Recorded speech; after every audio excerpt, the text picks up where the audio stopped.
Historia de la filosofía, volumen 1, sección 84, parte tercera, filosofía escolástica, capítulo cuarto, Anselmo de Aosta. Esta es una obra del maestro Nicolás Abagnano.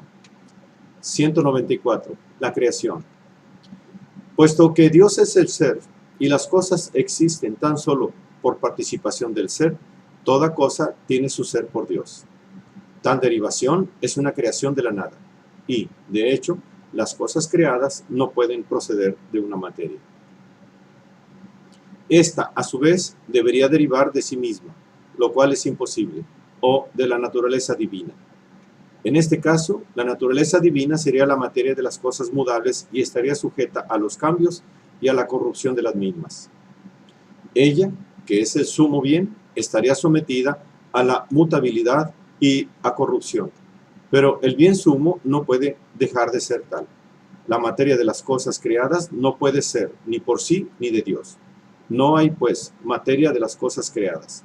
Solo resta entonces admitir que han sido creadas de la nada. Contra la interpretación que se encuentra, por ejemplo, en Eriúgena, de que la nada de la cual las cosas proceden es algo positivo, por ejemplo, una causa material o una realidad potencial, Anselmo tiene cuidado de añadir que no es ni una materia ni otra cosa real, y que la expresión creación de la nada significa solamente que el mundo primeramente no existía y ahora existe.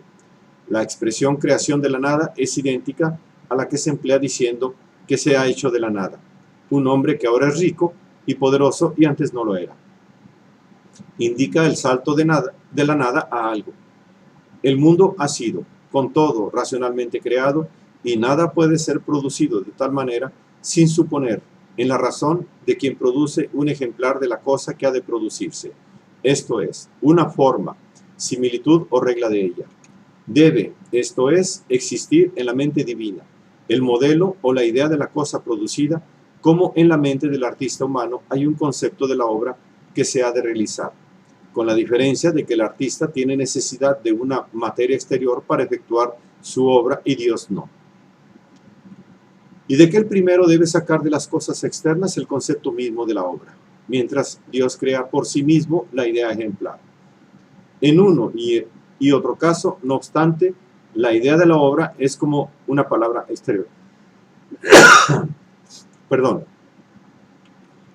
En uno y otro caso, no obstante, la idea de la obra es como una palabra interior. Dios se manifiesta en las ideas, como el artista en su concepto. Pero la expresión no es una palabra externa, una voz.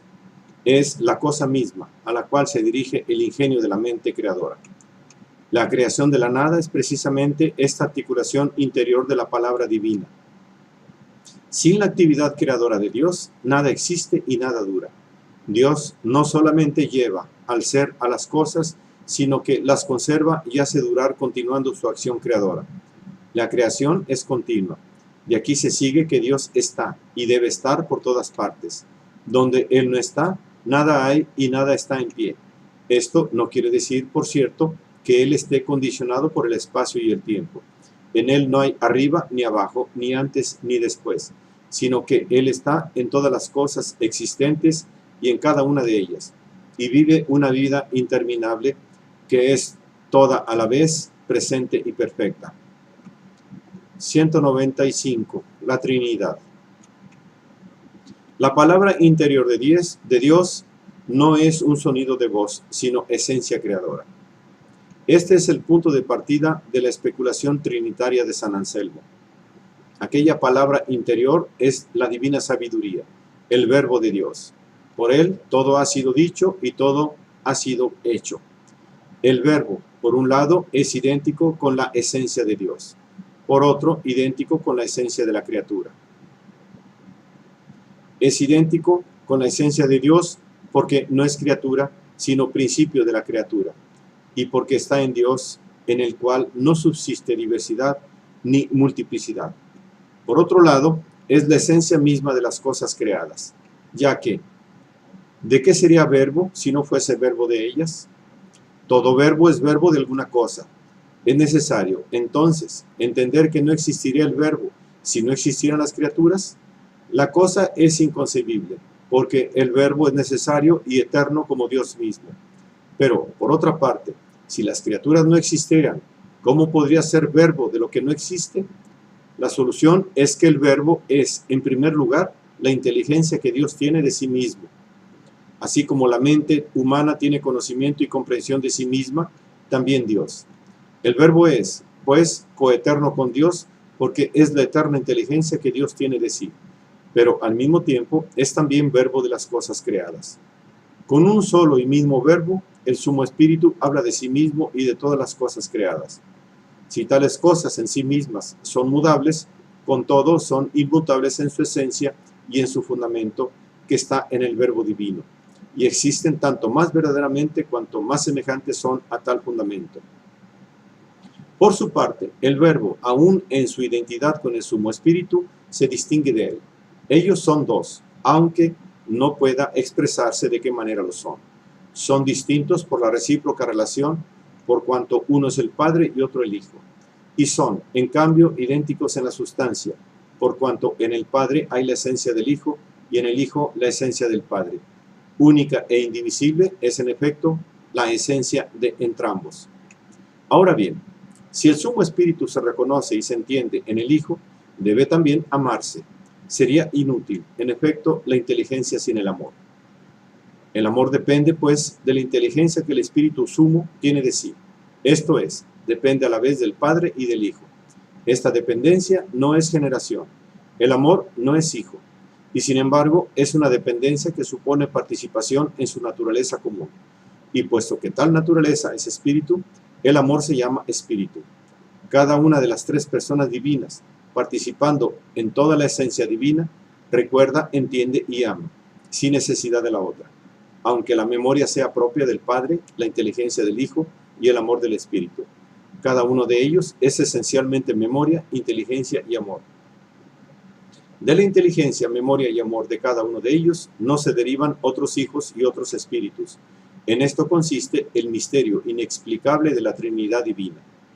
San Anselmo ha procurado aclarar con una imagen este misterio. Consideremos, dice, una fuente, el río que nace de ella y el lago en el cual se recogen sus aguas. Damos al conjunto de estas tres cosas el nombre de Nilo. Se trata de tres cosas distintas una de la otra. No obstante, nosotros llamamos Nilo a la fuente, Nilo al río, Nilo al lago y, en fin, Nilo a todo el conjunto. No hablamos de tres Nilos, aunque sean tres cosas distintas entre sí. Son tres, la fuente, el río y el lago. Pero es siempre el único y mismo Nilo, un solo fluir, una sola agua, una sola naturaleza. Hay aquí una Trinidad en uno y una unidad en tres, que es la imagen de la Trinidad Divina. 196. La libertad. La investigación realizada por Anselmo en el monologión y en el proslogión tiende a comprender a Dios en su esencia y en su existencia. Anselmo intenta traducir con ella la certeza de la fe en verdad filosófica y con esto ofrece un camino de acercamiento a la verdad revelada, tal como el hombre puede llegar hasta ella lo más cerca posible.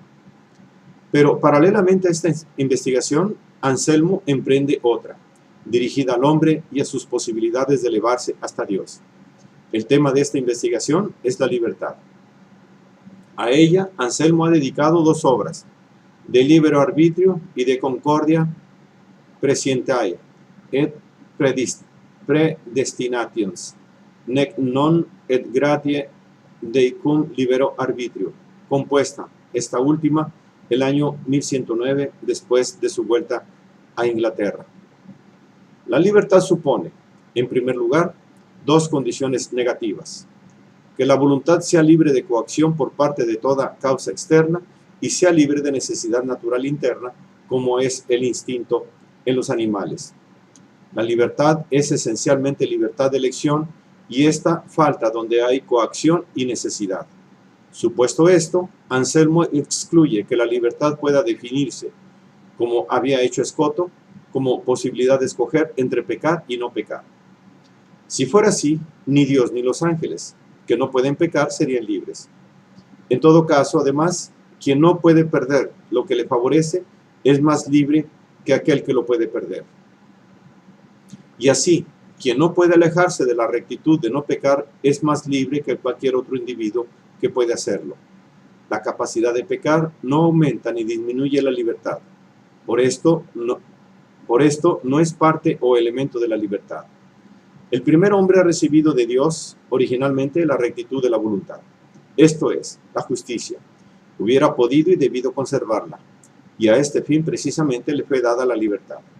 Esta, pues, no es arbitrio de indiferencia, esto es, voluntad que se decide indiferentemente entre el bien y el mal. Es la capacidad positiva de conservar la justicia originaria y de conservarla por la misma justicia, y no en vista de un motivo extraño. Este poder en que consiste la libertad no lo pierde el hombre en ningún caso, ni siquiera con el pecado. Como quien ya no ve un objeto, conserva la capacidad de verlo, porque el no verlo depende de la lejanía del objeto y no de la pérdida de la vista. Así la capacidad de conservar la rectitud de la voluntad permanece en el hombre aún a través del pecado y entra en acción apenas Dios restituye la rectitud de la voluntad al hombre que la ha perdido. Ahora bien, el hombre puede perderla solo por un acto de su voluntad y nunca por causas externas. Dios mismo no puede quitársela al hombre, puesto que consiste en querer lo que Dios quiere que se quiera. Si Dios le quitase al hombre, no querría que el hombre quisiera lo que Él quiere que quiera.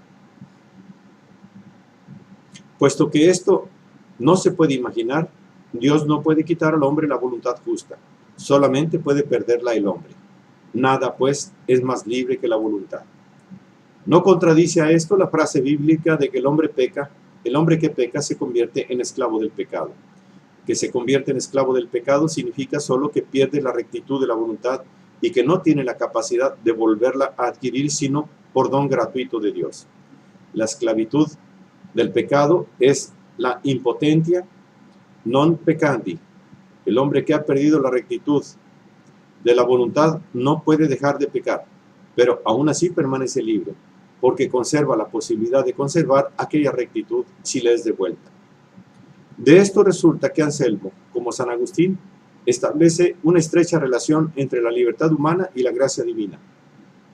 No hay duda de que la voluntad quiere rectamente solo porque es recta, pero como la vista buena no es buena porque ve bien, sino que ve bien porque es buena, tampoco la voluntad es recta porque quiere con rectitud, sino que quiere con rectitud porque es recta. Esto quiere decir que la voluntad recibe su rectitud no de sí misma, desde el momento en que cada acto recto suyo la presupone, sino de la gracia divina. La última condición de la libertad humana es, pues, la gracia divina. Como capacidad de conservar la justicia originaria, la libertad humana está condicionada por la posesión de esta justicia, y tal posesión solo puede venirle de Dios.